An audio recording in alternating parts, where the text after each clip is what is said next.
നമസ്കാരം. NEET net പരീക്ഷകളിൽ കുടുങ്ങിയിരിക്കുകയാണ് മൂന്നാം മോദി സർക്കാർ. 1 ലക്ഷം വരുന്ന സീറ്റിലേക്ക് ഇത്തവണ പരീക്ഷ എഴുതിയത് 23,33,297 വിദ്യാർത്ഥികളാണ്. രാവും പകലും ഉറക്കമൊഴിഞ്ഞ് പഠിച്ച് പരീക്ഷ എഴുതിയ വിദ്യാർത്ഥികൾ ഇപ്പോൾ പെരുവഴിയിലാണ്. 30 ലക്ഷം കൊടുത്ത് ചോദ്യപേപ്പർ വാങ്ങി മുഴുവൻ മാർക്കും വാങ്ങിയ 4 വിദ്യാർത്ഥികളാണ് ഇന്ന് അറസ്റ്റിലായിരിക്കുന്നത്. നീറ്റിൽ മാത്രമല്ല ക്രമക്കേട്, കുഴപ്പം കണ്ടെത്തിയ നെറ്റ് പരീക്ഷ കോടതി റദ്ദാക്കിയിരിക്കുന്നു. യുവാക്കളെ പെരുവഴിയിലാക്കുന്ന വലിയ അഴിമതിയിൽ മോദിക്ക് എന്താണ് മറുപടി എന്നാണ് പ്രതിപക്ഷം ചോദിക്കുന്നത്. എന്തുകൊണ്ട് BJP ഭരിക്കുന്ന സംസ്ഥാനങ്ങളിൽ മാത്രം ക്രമക്കേടെന്ന് രാഹുൽ ഗാന്ധി ചോദിക്കുന്നു. നീറ്റ് പരീക്ഷ റദ്ദാക്കില്ല എന്ന മറുപടിയാണിന്നിപ്പോൾ കേന്ദ്ര വിദ്യാഭ്യാസ മന്ത്രി ധർമ്മേന്ദ്ര പ്രധാൻ അല്പസമയം മുൻപ് നൽകിയിരിക്കുന്നത്. വിദ്യാർത്ഥികളും വിദഗ്ധരും രാഷ്ട്രീയ പ്രതിനിധികളും അടങ്ങുന്ന പാനൽ ഇപ്പോൾ ചർച്ചയ്ക്ക് തയ്യാറാണ്. നീറ്റാക്കാൻ എന്താണ് വഴി?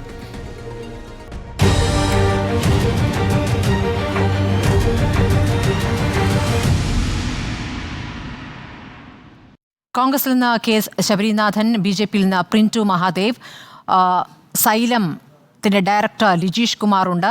വിദ്യാർത്ഥികളും ചർച്ചയിൽ പങ്കെടുക്കുന്നു. സരസ്വതി ഉണ്ണി, അമിത് എന്നിവർ നീറ്റ് വിദ്യാർത്ഥികളാണ്. ആദർശ് HS വിദ്യാർത്ഥി ഇപ്പോൾ നെറ്റ് പരീക്ഷ റദ്ദാക്കിയതുമായി ബന്ധപ്പെട്ട വിഷയം പ്രതികരിക്കാൻ. ആദ്യം ഞാൻ ശബരിനാഥനിലേക്ക് പോകുന്നു. ശബരിനാഥൻ, ഇപ്പോൾ മാനവവിഭവശേഷി മന്ത്രിയുടെ പ്രതികരണമാണല്ലോ നമ്മൾ അവസാനം കണ്ടത്. പരീക്ഷ റദ്ദാക്കില്ല എന്ന് പറയുന്നു. ക്രമക്കേടിൽ രാഷ്ട്രീയം കാണേണ്ടതില്ല എന്നാണ് മന്ത്രി പ്രതികരിച്ചിരിക്കുന്നത്. നിങ്ങൾ ഈ വിഷയത്തെ രാഷ്ട്രീയമായി മാത്രമാണോ കാണുന്നത്? സ്മൃതി, ഇന്ത്യയിലെ ഒരു പ്രധാനപ്പെട്ട ഒരു പൊളിറ്റിക്കൽ വിഷയം തന്നെയാണ് ഈ പേപ്പർ ചോർച്ച എന്നുള്ളത്. നമ്മൾ നേരത്തെ തന്നെ പറയുന്നൊരു സമയമാണ്. ഈ നീറ്റ് എക്സാമിനൊക്കെ എത്രയോ മുമ്പ് ഭാരത് ജോഡോ യാത്രയുടെ ഭാഗമായി ശ്രീ രാഹുൽ ഗാന്ധി നടക്കുമ്പോൾ ധാരാളം വിദ്യാർത്ഥികൾ അദ്ദേഹത്തെ വന്ന് കണ്ടിരുന്നു, പ്രത്യേകിച്ച് MP, UP, ബീഹാർ തുടങ്ങിയ സംസ്ഥാനങ്ങളിൽ നിന്ന്. അപ്പോൾ കോൺഗ്രസിന്റെ മാനിഫെസ്റ്റോയിൽ തന്നെ പറഞ്ഞിരുന്ന 6 പ്രധാനപ്പെട്ട വിഷയങ്ങളിൽ ഒന്ന്, കോൺഗ്രസ് അധികാരത്തിൽ വരികയാണെങ്കിൽ ക്വസ്റ്റ്യൻ പേപ്പർ ചോർച്ചകൾ തടയുമെന്നുള്ളതാണ്. അത് ശരിയായി തന്നെ ഭവിച്ചിരിക്കുന്ന ഒരു അവസ്ഥയിലാണ് നമ്മൾ നിൽക്കുന്നത്. അപ്പോൾ അത് തീർച്ചയായിട്ടും ജനങ്ങളുടെ ക്ഷേമം അനുസരിച്ചുള്ള മനസ്സിലാക്കേണ്ട രാഷ്ട്രീയം തന്നെയുണ്ട്. ഇത് കേവലം ഒരു പേപ്പറിന്റെ വിഷയം മാത്രമല്ല. നിങ്ങൾ ആദ്യം മനസ്സിലാക്കേണ്ടത്, കഴിഞ്ഞ 2 ദിവസം കൊണ്ട് 2 പ്രധാനപ്പെട്ട പരീക്ഷകളുടെയാണ് ഒരു കോൺട്രവേഴ്സി വന്നിരിക്കുന്നത്. ഏകദേശം 24 ലക്ഷം വിദ്യാർത്ഥികൾ എഴുതിയിട്ടുള്ള മെഡിക്കൽ നീറ്റ് പരീക്ഷ, അതേപോലെ തന്നെ ഇന്നലെ റദ്ദാക്കി ഏകദേശം 11 ലക്ഷം ആളുകൾ അസിസ്റ്റന്റ് പ്രൊഫസർ പോസ്റ്റിലേക്കും JRFന് വേണ്ടി എഴുതിയിട്ടുള്ള UGC നെറ്റ് പരീക്ഷ. അപ്പോൾ 35 ലക്ഷം വിദ്യാർത്ഥികൾ എഴുതിയിട്ടുള്ള 2 പരീക്ഷകൾ ഇന്ന് സംശയത്തിന് നിഴലിലാണ്. ഇതേ ടെസ്റ്റിംഗ് ഏജൻസി സെൻട്രൽ ഗവൺമെൻറ്റിൻ്റെ സ്ഥാപനമാണ് ഇതിനോടൊപ്പം MBAക്കുള്ള CAT പരീക്ഷ നടപ്പിലാക്കുന്നത്, IITക്കുള്ള JEE പരീക്ഷ നടപ്പിലാക്കുന്നത്, ഗ്രാജുവേറ്റ് ഫാർമസി പരീക്ഷ നടപ്പിലാക്കുന്നത്. അപ്പോൾ കോടിക്കണക്കിന് വിദ്യാർത്ഥികൾ പരീക്ഷ എഴുതുന്ന, വിശ്വസിക്കുന്ന ഈ ഒരു സംവിധാനത്തിന് പ്രശ്നമുണ്ട് എന്ന് പറയുന്നത് തീർച്ചയായിട്ടും ഒരു ബിഗ് പൊളിറ്റിക്കൽ ഇഷ്യൂ ആയതുകൊണ്ടാണ്. നിങ്ങൾ മനസ്സിലാക്കേണ്ടത്, ഞാൻ ഈ ഒരു വിഷയത്തെ ഒരു രാഷ്ട്രീയക്കാരനേക്കാൾ ഉപരി ഇതുപോലെ പരീക്ഷ എഴുതിയ ഒരാളെന്ന രീതിയിലാണ്. വളരെ ടെൻഷനിലാണ് ഈ വിദ്യാർത്ഥികൾ, 17-18 വയസ്സുള്ള ഈ കുട്ടികൾ പരീക്ഷ എഴുതുന്നത്. ആ ടെൻഷനിടയിൽ അവർ ഈ ബുദ്ധിമുട്ടി അവർ OMR ഷീറ്റ് ഫില്ല് ചെയ്യുമ്പോൾ അവരുടെ മനസ്സിലുള്ളൊരു വിശ്വാസം, അവർക്ക് പരീക്ഷാ ക്വസ്റ്റ്യൻ പേപ്പർ നൽകുന്ന ഈ സർക്കാരോ സംവിധാനമോ അവരുടെ ഭാഗത്തൊരു പാളിച്ച ഉണ്ടാകില്ല എന്നുള്ളതാണ്. ആ സംവിധാനം 100% സുതാര്യമായിരിക്കും, ട്രാൻസ്പെറൻ്റ് ആയിരിക്കും എന്ന വിശ്വാസമാണ്. പക്ഷെ ആ വിശ്വാസമാണ് ഇപ്പോൾ ലംഘിക്കപ്പെട്ടിട്ടുള്ളത്. നിങ്ങൾ മനസ്സിലാക്കും, ഇത് ഒരു സംസ്ഥാനത്തിലെ മാത്രം വിഷയമല്ല. ഈ നീറ്റ് പരീക്ഷയെ ബന്ധപ്പെട്ടുകൊണ്ടുള്ള പ്രശ്നങ്ങൾ, അറസ്റ്റുകൾ നടന്നിട്ടുള്ളത് ഗുജറാത്തെ ഗോദ്രയിൽ ഒരു ടീച്ചർ അറസ്റ്റ് ചെയ്തിട്ടുണ്ട്. ഈ പറഞ്ഞ ബീഹാറിൽ ഏകദേശം 15-20 ആളുകൾ അറസ്റ്റ് ചെയ്തിട്ടുണ്ട്. അതിൽ അറസ്റ്റ് ചെയ്ത ഒരാളുടെ ഇന്നത്തെ മൊഴിയിൽ പറഞ്ഞിരിക്കുന്നത്, തനിക്ക് പരീക്ഷയുടെ തലേ ദിവസം കിട്ടിയ ചോദ്യപേപ്പർ 100% അതുപോലെ തന്നെയാണ് പിറ്റേ ദിവസം മെയിൻ പരീക്ഷയ്ക്ക് വന്നതെന്നുള്ളതാണ്. മൂന്നാമത്, ഡൽഹിയിൽ ആൾമാറ്റത്തിൻ്റെ പേരിൽ ഇമ്പോർട്ടൻറ്റിഫിക്കേഷന് പേരിൽ ആളുകൾ അറസ്റ്റ് ചെയ്തിട്ടുണ്ട്. അപ്പോൾ അന്തർ സംസ്ഥാന ഈ ഒരു ഗ്യാങ് എങ്ങനെയോ ഈ NTA വന്നു കയറുന്നത് ഒരു സ്വാഭാവികമായിട്ടുള്ള കാര്യം തന്നെയാണ്. വീണ്ടും ഇത് പരീക്ഷാ ചോർച്ചയോടൊപ്പം തന്നെ 1563 ആളുകൾക്ക് റാൻഡമായിട്ട് ഒരു കാരണവുമില്ലാതെ ഗ്രേസ് മാർക്ക് കൊടുത്തിരിക്കുകയാണ്. ഈ നമ്മുടെ നാട്ടിൽ തന്നെ ഗ്രേസ് മാർക്ക് കൊടുത്തതിനൊരു അടിത്തറയായി പറഞ്ഞത്, ചില ആളുകൾക്ക് പരീക്ഷ എഴുതിയപ്പോൾ ചില അവരുടേതല്ലാതെ പ്രശ്നങ്ങൾ കൊണ്ട് ബുദ്ധിമുട്ടുണ്ടായി, ആ ആളുകൾക്ക് ഗ്രേസ് മാർക്ക് കിട്ടു. നമ്മൾ തന്നെ നമ്മുടെ നാട്ടിൽ എത്രയോ വിദ്യാർത്ഥികൾക്ക് ബുദ്ധിമുട്ടുണ്ടായിരുന്നു, അവർക്കാർക്കും ഗ്രേസ് മാർക്കില്ല. ഗ്രേസ് മാർക്ക് എന്നാൽ അവർ ഇത് പ്രഖ്യാപിച്ചതുപോലുമില്ല. റിസൾട്ട് വന്ന് ചില അനോമാലീസ് കണ്ടപ്പോൾ അങ്ങോട്ട് ചോദിച്ചപ്പോൾ സർക്കാർ പറയുകയാണ്, NTA പറയുകയാണ്, അത് 1560 ആളുകൾക്ക് ഗ്രേസ് മാർക്ക് കൊടുത്തുകൊണ്ടാണ് അവർക്ക് ഇത്രയും മാർക്ക് കിട്ടിയെന്ന് പറയുന്നു. അതേപോലെ തന്നെ ഒരു സെൻട്രലിലുള്ള 6 പേർക്ക് ഫുൾ മാർക്ക് കിട്ടുന്നു. ഞാൻ കുട്ടികളുടെയും വിദ്യാർത്ഥികളുടെയും കാര്യക്ഷമതയോ എഫിഷ്യൻസിയോ വിജ്ഞാനത്തിലോ ഒന്നും ചെയ്യുകയില്ല. പക്ഷേ കഴിഞ്ഞ വർഷങ്ങളിലൊക്കെ 1-2 ആളുകൾക്ക് 720 മാർക്ക് കിട്ടുന്ന പരീക്ഷയിൽ ഇത്രയധികം ആളുകൾ കിട്ടുമ്പോൾ അതിൽ 6 പേര് സെൻട്രലിൽ നിന്ന് വരുമ്പോൾ തീർച്ചയായിട്ടുള്ള സംശയങ്ങളുണ്ട്. അതേപോലെ തന്നെ പരീക്ഷാ നടത്തിപ്പിനെ കുറിച്ചുള്ള വലിയ പരാതികൾ കേരളത്തിലുടനീളം ഇന്ത്യയുടെ എല്ലാ ഭാഗത്തും നമുക്ക് ഉണ്ടായിട്ടുണ്ട്. അപ്പോൾ നമ്മുടെ ഒരു വിദ്യാഭ്യാസ സമ്പത്തിനെ ഈ കുട്ടികളെ കേരളത്തിലും ഇന്ത്യയിൽ നിന്ന് പഠിച്ചുകൊണ്ട് ഡോക്ടർമാരാകേണ്ട ഒരു പരീക്ഷയിൽ നാളെ വിദ്യാർത്ഥികളെ പ്രൈവറ്റ് സെക്ടറിലേക്കും വെളിയിൽ പോയി പഠിക്കാൻ ഇത് ഇൻസ്റ്റിഗേറ്റ് ചെയ്യുന്ന ഒരു സംവിധാനം വരുമ്പോൾ അത് നാട്ടിലെ പ്രധാനപ്പെട്ട പൊളിറ്റിക്കൽ വിഷയം തന്നെയാണ്. പ്രതിപക്ഷവും ഭരണപക്ഷവും അത് കണ്ടെത്തണം. എല്ലാ വിഷയങ്ങളിലും മറുപടി പറയുന്ന ഇന്ത്യയുടെ പ്രധാനമന്ത്രി എന്തുകൊണ്ട് ഈ വിഷയത്തിൽ മറുപടി പറയുന്നില്ല? പരീക്ഷയപ്പോൾ ചർച്ച നടത്തുന്ന പ്രധാനമന്ത്രിയാണ്. പരീക്ഷയപ്പോൾ ചർച്ച എന്ന് പേര് പറഞ്ഞുകൊണ്ട് ഇലക്ഷന് മുമ്പ് സെറ്റിട്ട് ആളുകളോട് സംസാരിക്കുന്നതാണ്. ഈ നീറ്റ് പരീക്ഷയ്ക്ക് വരുന്ന കുട്ടികളെ എന്തുമാത്രം ഹാരസ് ചെയ്യുന്നു. ഞാൻ തെറ്റാണെന്ന് പറയുന്നില്ല. വലിയ ചെക്കിംഗ് നടത്തുന്നു, സ്കാനിങ് നടക്കുന്നു, അവരുടെ ഡ്രസ്സ് പരിശോധിക്കുന്നു. പല കേസുകളിലും പല വിവാദമായിട്ടുള്ള കാര്യങ്ങൾ നമ്മുടെ നാട്ടിൽ ഉണ്ടായതാണ്. അപ്പോൾ അതൊക്കെയുള്ളൊരു സാഹചര്യത്തിൽ ഇതൊക്കെ ചെയ്യുന്ന ആളുകൾ എന്തുകൊണ്ട് ഒരു പരീക്ഷ മര്യാദയ്ക്ക് നടത്തുന്നില്ല? സാധാരണക്കാരായിട്ടുള്ള വിദ്യാർത്ഥികൾ കഷ്ടപ്പെട്ട് ഇല്ലാത്ത പണമുണ്ടാക്കി മാതാപിതാക്കൾ കോച്ചിങ് സെൻ്ററിൽ വിടുമ്പോൾ ലക്ഷക്കണക്കിന് രൂപ, കോടിക്കണക്കിന് രൂപ കൊടുത്തുകൊണ്ട് പേപ്പർ വാങ്ങിച്ചുകൊണ്ട് ആളുകൾ പഠിക്കുകയാണെങ്കിൽ ബഹുമാനപ്പെട്ട സുപ്രീം കോടതി പറഞ്ഞതുപോലെ തന്നെ 0.0001% തെറ്റെങ്കിലും ഉണ്ടായിട്ടുണ്ടെങ്കിൽ അതൊരു വലിയ പ്രശ്നം തന്നെയാണ്. അത് സർക്കാർ മനസ്സിലേക്കാണ്ടതാണ്. ഈ സുപ്രീം കോടതി എന്തായാലും ഒരു തീരുമാനം എടുത്തുകൊണ്ട് ഈ കുട്ടികളുടെ ഭാവി സുരക്ഷിതമാക്കണം എന്ന് ഉറപ്പ് വരുത്തുന്ന രാഷ്ട്രീയം കൂടി കോൺഗ്രസ് പറയുകയാണ്. അത് NSU അടക്കം യൂത്ത് കോൺഗ്രസ് അടക്കമുള്ള പാർട്ടികളുടെ സമരം നടത്തുകയാണ്. പാർലമെന്റിൽ വളരെ ശക്തമായ വിഷയം നമ്മൾ ഉന്നയിക്കാൻ പോവുകയാണ്. എല്ലാ രാഷ്ട്രീയ പാർട്ടികളും രാഷ്ട്രീയം ഇല്ലാതെ ഈ വിഷയത്തിൽ ഒന്നിക്കുന്ന വിശ്വാസമുണ്ട്. അപ്പോൾ ജനങ്ങളുടെ വിഷയം പൊളിറ്റിക്കൽ വിഷയമാണ് സ്മൃതി. അതിലെന്താണ് തെറ്റ്? ശരി, ഞാൻ വിദ്യാർത്ഥികളുടെ പ്രതികരണം കൂടി ഇതിൽ അറിയേണ്ടതുണ്ടല്ലോ. സരസ്വതി ഉണ്ണിയുണ്ട്, നീറ്റ് പരീക്ഷ എഴുതിയ വിദ്യാർത്ഥിയാണ്. സരസ്വതി, ഇപ്പോൾ ഗുജറാത്തിൽ പരീക്ഷ എഴുതിയ കുട്ടിക്ക് കിട്ടിയത് 705 മാർക്കാണ്. പക്ഷേ ആ കുട്ടി ബോർഡ് പരീക്ഷയിൽ +2 പരീക്ഷയിൽ പരാജയപ്പെടുകയായിരുന്നു. ഹരിയാനയിൽ ഒരു സെൻറ്ററിലെ 6 കുട്ടികൾക്ക് മുഴുവൻ മാർക്ക് ലഭിക്കുകയായിരുന്നു. അവരുടെ റോൾ നമ്പർ അടുത്തടുത്തായിട്ടാണ് ഉണ്ടായിരുന്നത്. അതിനർത്ഥം അവർ അടുത്തടുത്തിരുന്ന് പരീക്ഷ എഴുതിയെന്ന് തന്നെയാണ്. അപ്പോൾ ഇതൊക്കെ ഇത്ര വലിയ ക്രമക്കേടുകളാണ് നടന്നിരിക്കുന്നത്. ഇപ്പോൾ കേന്ദ്രമന്ത്രി, മാനവവിഭവശേഷി മന്ത്രി പറയുന്നത് കേട്ടല്ലോ, പരീക്ഷ റദ്ദാക്കുന്നില്ല എന്നത്. നിങ്ങളെ സംബന്ധിച്ച് ആ പ്രതികരണം ആശ്വാസമാണോ നൽകുന്നത്? പരീക്ഷ റദ്ദാക്കുന്നില്ല എന്നതുകൊണ്ട് മാത്രം കാര്യമായോ? ഒരിക്കലും ഇല്ല. അതായത് ഇപ്പോൾ ഞങ്ങളെല്ലാവരും ഈ NTA വിശ്വസിച്ചാണ്. ഇപ്പോൾ ഞാനൊരു റിപ്പീറ്ററാണ്. അപ്പം ഞാൻ ഒരു വർഷം മൊത്തം അതിനുവേണ്ടി പ്രിപ്പയർ ചെയ്ത്, അപ്പോൾ അതിൻ്റെ ഒരുപാട് ടെൻഷൻസിലൂടെയാണ് ഞങ്ങൾ കടന്നുപോയി. 5 മെയ് എന്നുള്ള തീയതിയിൽ ഈ പരീക്ഷ എഴുതിയിട്ട് എനിക്ക് ഒരുപാട് സന്തോഷമായിരുന്നു അന്ന് പരീക്ഷ എഴുതി കഴിഞ്ഞ സമയത്ത്. കാരണം ഞാൻ നോക്കിയപ്പോൾ എനിക്ക് 652 മാർക്ക് വരുന്നുണ്ട്. ഒരുപാട് സന്തോഷത്തോടെയാണ് ഞാൻ അന്ന് ആ എക്സാം ഹോളിൽ നിന്ന് ഇറങ്ങിയത്. പക്ഷേ ഒരു മാസം ഞങ്ങൾ നല്ല ഒരു എന്താ പറഞ്ഞാൽ ഞങ്ങളുടെ ഫാമിലി ആണെങ്കിലും എല്ലാവരാണെങ്കിലും ഒരുപാട് സന്തോഷത്തോടെ റിസൾട്ട് വന്ന ദിവസം ഇത് ഓപ്പൺ ചെയ്യുമ്പോഴാണ് ഈ ഒരു റാങ്ക് വേരിയേഷൻ കാണുന്നത്. അപ്പം പിന്നീട് ഗ്രേസ് മാർക്ക് കൊടുത്ത കാര്യങ്ങൾ അറിഞ്ഞു. അതിനുശേഷം അതായത് ഇതുവരെ ഈ ഇന്ത്യയിൽ ഇതുവരെ നടക്കാത്തൊരു കാര്യങ്ങളാണ് ഇപ്പോൾ പെട്ടെന്ന് ഈ 2024 സംഭവിച്ചത്. അപ്പം അതിനുശേഷം ഹരിയാനയിൽ 6 കുട്ടികൾ ഒരേ സെൻറ്ററിൽ, അതായത് 720 മാർക്കും കരസ്ഥമാക്കിയെന്ന് അറിഞ്ഞു.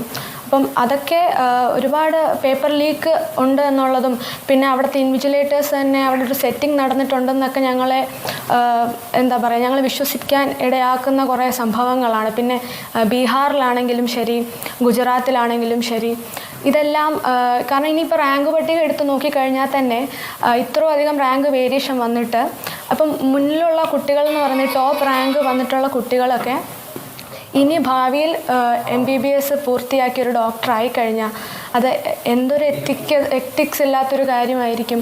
അത് പേഷ്യൻസിനോട് അവർ എങ്ങനെയായിരിക്കും ബിഹേവ് ചെയ്യുക എന്നൊക്കെ ഉള്ളത് ഒരുപാട് ഞങ്ങളെ ടെൻഷൻ അടിക്കുന്നു. ഇപ്പം ഞങ്ങൾക്ക് മാത്രമല്ല, അത് എത്ര ഒരു എന്താണ് കോടതിയും അതാണല്ലോ ചോദിച്ചത്. കോടതിയും അതാണ് ചോദിച്ചത്.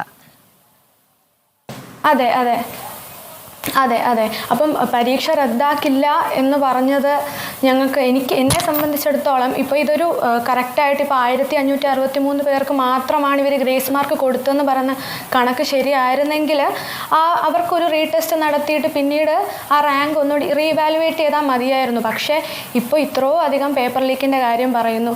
ഒരു കുട്ടിയുടെ മൊഴിയും കണ്ടു, അതായത് അവർക്ക് 4-ാം തീയതി തന്നെ പേപ്പർ കിട്ടിയിരുന്നു എന്ന് പറയുന്നുണ്ട്. അപ്പോൾ ആ ഒരു സന്ദർഭത്തിൽ ഇത് റദ്ദാക്കില്ല എന്ന് പറയുന്നത് മാനസികമായി ഞങ്ങളെ കുറച്ച് തളർത്തുന്ന കാര്യമാണ്. ശരി, ഞാൻ ലിജീഷ് കുമാറിലേക്ക് പോകുന്നു, സൈലത്തിൻ്റെ ഡയറക്ടർ. ശ്രീ ലിജീഷ് കുമാർ, നിങ്ങൾ വിദ്യാർത്ഥികളെ ട്രെയിൻ ചെയ്ത് വിടുന്നവരാണ്. ഇപ്പോൾ അതിൻ്റെ ഒന്നും ആവശ്യമില്ല, 30 ലക്ഷം കൊടുത്താൽ പരീക്ഷ പേപ്പർ കിട്ടും, ഫുൾ മാർക്കും കിട്ടും എന്നൊരു സംവിധാനത്തിലേക്ക് വന്നിരിക്കുന്നത്. ഇപ്പോൾ ബീഹാറിലും ഹരിയാനയിലും ഗുജറാത്തിൽ നിന്നുമാണ് വിവരങ്ങൾ വരുന്നത്. ഇതിന്മേൽ ഒരു അന്വേഷണ സമിതിയെ നിയോഗിക്കുന്നു എന്നാണ് ഇപ്പോൾ കേന്ദ്രമന്ത്രി പറഞ്ഞിരിക്കുന്നത്. പക്ഷേ സുപ്രീം കോടതിയുടെ നിരീക്ഷണത്തിൽ വേണം ആ സമിതി എന്നുള്ള ആവശ്യമാണ് പ്രതിപക്ഷം ഉന്നയിക്കുന്നത്.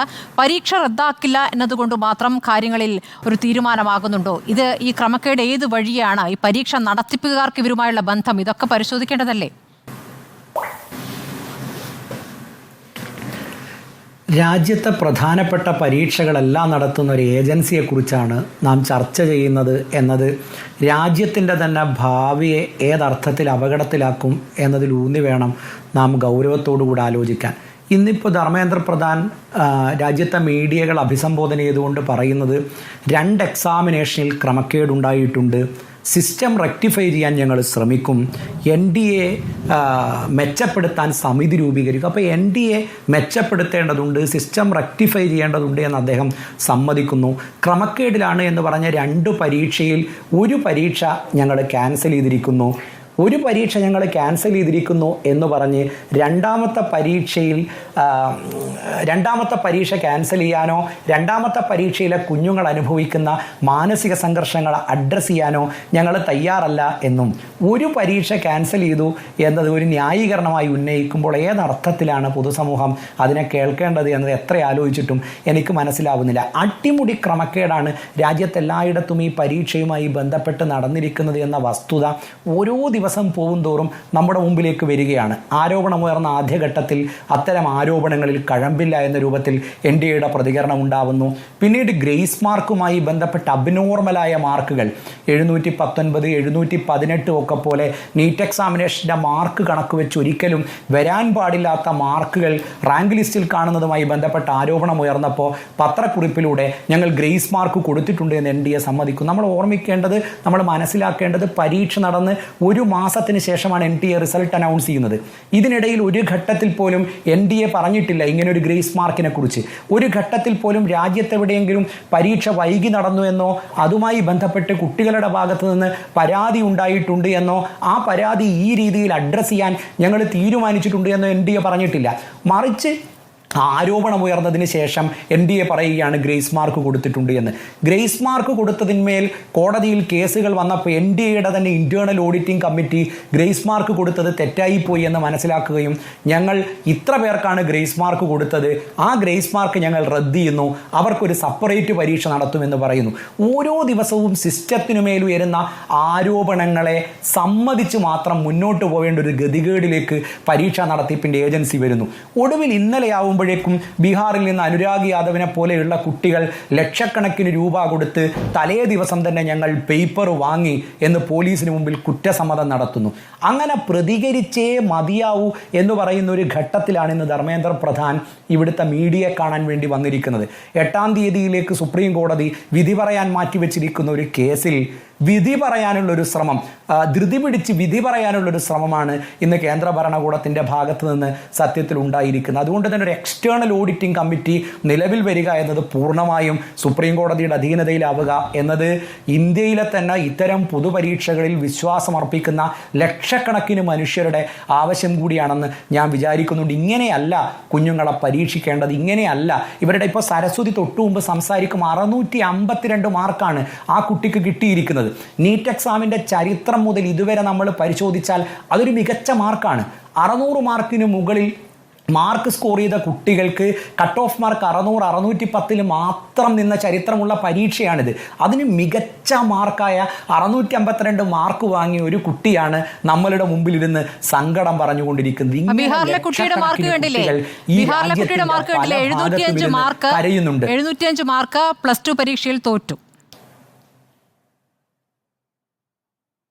720 മാർക്കുമായി ബന്ധപ്പെട്ട് തന്നെ നമ്മൾ പരിശോധിച്ചാൽ 67 കുട്ടികളാണ് ഈ പ്രാവശ്യം 720 മാർക്കിൽ വന്നിരിക്കുന്നത്.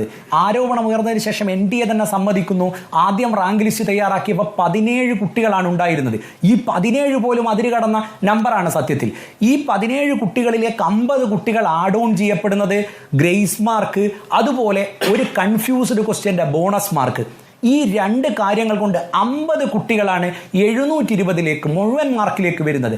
അപ്പോൾ എത്ര കുട്ടികളായിരിക്കും 660 650 ഒക്കെ ഇതേപോലെ മെറിറ്റിനെ മറികടന്ന് ചാടിക്കയറി എത്തിയിട്ടുണ്ടാവുക എന്ന് നമ്മൾ മനസ്സിലാക്കേണ്ടതുണ്ട്. രാജ്യത്തെ ഇത്ര ലക്ഷം കുട്ടികളെ ട്രെയിൻ ചെയ്യുന്ന പ്രമാദമായ ഇൻസ്റ്റിറ്റ്യൂട്ടുകൾ നമ്മളുടെ മുമ്പിലുണ്ട്.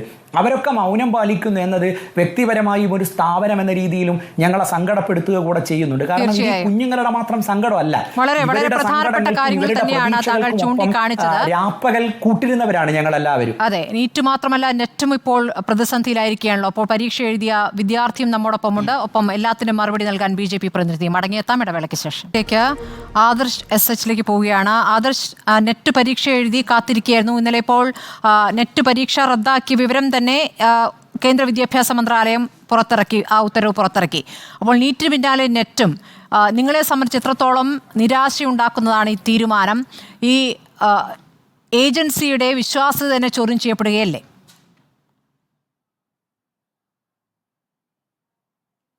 തീർച്ചയായിട്ടും. കാരണം ഒരു വിദ്യാർത്ഥിയെ സംബന്ധിച്ച് ഒരാൾ നെറ്റ് എക്സാം എഴുതുന്നത് അസിസ്റ്റൻറ്റ് പ്രൊഫസർ പരീക്ഷയിലേക്ക് യോഗ്യത നേടുക എന്നുള്ള ഉദ്ദേശത്തോടു കൂടിയാണ്.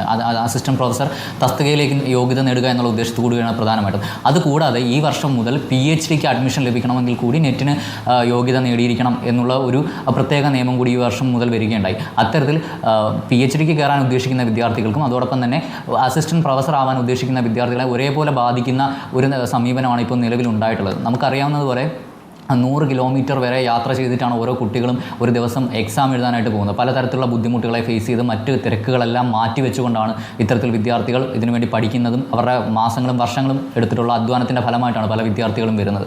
അപ്പോൾ അങ്ങനെ എത്തിയിട്ട് ഒരു എക്സാം എഴുതുകയും പലരും പ്രതീക്ഷയോടുകൂടി ഇത്തവണയെങ്കിലും നെറ്റ് ക്രാക്ക് ചെയ്യാൻ കഴിയും, അല്ലെങ്കിൽ JRF ക്രാക്ക് ചെയ്യാൻ കഴിയും എന്ന് പ്രതീക്ഷിച്ചെടുത്ത് നിന്ന് പെട്ടെന്നൊരു ദിവസം നിങ്ങൾ എഴുതിയ എക്സാമിൻ്റെ പേപ്പർ ഓൾറെഡി ലീക്കായിരുന്നു, കുറച്ച് പേർക്കൊക്കെ അത് മുൻകൂട്ടി കിട്ടിയിട്ടുണ്ട്, അതുകൊണ്ട് ഈ എക്സാം മാറ്റി വെക്കുകയാണ് എന്ന് പറയുമ്പോൾ അത് വിദ്യാർത്ഥികൾ ഉണ്ടാക്കുന്നൊരു മാനസിക സംഘർഷമുണ്ട്. ഇവരിനി ആദ്യം മുതൽ ഒന്നേന്ന് പരീക്ഷയ്ക്ക് പഠിച്ച് അത് വീണ്ടും അടുത്ത തവണ ആ പരീക്ഷ എഴുതി അതിന് ക്ലിയർ ആവുന്നത് കാത്തിരിക്കേണ്ട ഒരു സാഹചര്യമുണ്ട്. ഇപ്പം PhDക്കൊക്കെ അഡ്മിഷൻ എടുക്കാനായി കാത്തു നിൽക്കുന്ന വിദ്യാർത്ഥികളെ സംബന്ധിച്ച് അടുത്ത തവണ ഈ നെറ്റ് എക്സാം നടന്നതിന് ശേഷം അവർ വീണ്ടും അപ്പിയർ ചെയ്ത് അതിന് നല്ല മാർക്ക് വാങ്ങി അതിനുശേഷം അവർക്ക് ഏതെങ്കിലും കോളേജിൽ PhD വിളിക്കുകയാണെങ്കിൽ അങ്ങനെ കയറേണ്ട സാഹചര്യം വരികയാണ്. അപ്പോൾ ഇതൊരു തരത്തിലുള്ള ബുദ്ധിമുട്ടുണ്ടാക്കുന്നുണ്ട്. രണ്ട്, ഈ സംവിധാനത്തിന് മേലുള്ള വിശ്വാസത്തിൽ വളരെ ശക്തമായി ഈ രാജ്യത്തെ യുവാവ് എന്നുള്ള നിലയിൽ യുവാക്കളെ സംബന്ധിച്ച് വലിയ പ്രശ്നങ്ങൾ ഉണ്ടാകുന്നുണ്ട്. കാരണം നമുക്കറിയാവുന്ന പോലെ രാജ്യം അതിൻ്റെ 45 വർഷത്തിലെ ചരിത്രത്തിലെ ഏറ്റവും വലിയ തൊഴിലില്ലായ്മ നിരക്കിൽ നിൽക്കുകയാണ്. അപ്പോൾ നിങ്ങൾക്ക് തൊഴിലേക്കുള്ള ആക്സസിൽ ഇത്തരത്തിലുള്ള മാൽ പ്രാക്ടീസസ് നടക്കുമ്പോൾ എവിടെയാണ് ഫെയർ ആയിട്ടുള്ളൊരു സംവിധാനം ഉള്ളത് എന്നുള്ളൊരു ചോദ്യം തീർച്ചയായിട്ടും ഉണ്ടാകും.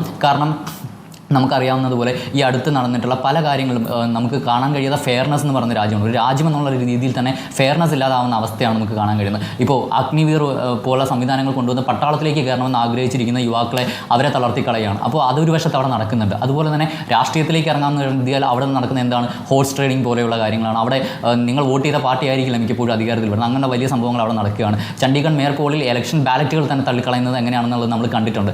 അപ്പോൾ ഇത്തരത്തിൽ എവിടെ നോക്കിയാലും അൺഫെയർ ആയിട്ടുള്ള സിസ്റ്റം നിലനിൽക്കുന്ന രാജ്യത്തിൽ ഈ രാജ്യത്തെ യുവാക്കൾക്ക് എന്താണ് പ്രതീക്ഷ എന്നുള്ള ചോദ്യം വളരെ വരുന്നുണ്ട്. നെറ്റിൻ്റെ കാര്യത്തിൽ എടുത്തു പറയുകയാണെങ്കിൽ വിദ്യാർത്ഥികളെ സംബന്ധിച്ച് അവരുടെ ഏറ്റവും പ്രധാനമായിട്ടും മുമ്പ് ഓഫ്ലൈനായിട്ടല്ലായിരുന്നു ഈ എക്സാം നടന്നത് എന്നുള്ളത് കൂടി നമ്മൾ ആലോചിക്കേണ്ടതുണ്ട്.